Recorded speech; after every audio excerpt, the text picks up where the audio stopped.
Ngayon mga paps, magta-top up muna ako ng oil.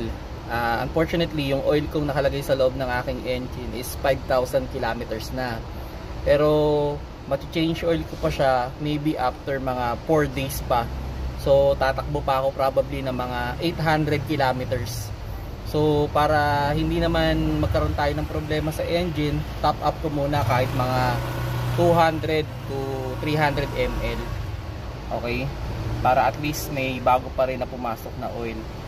Ito idea lang naman to mga paps eh. Kumbaga para kung sakali man na hindi nyo kagad ma-change oil yung kotse, pwede nyo i-top up.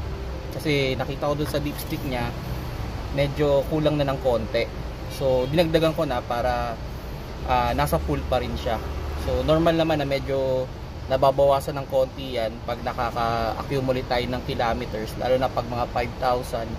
Usually kung 100%, nagiging mga 95% yan. So ibinalik ko lang siya doon sa 100% niya.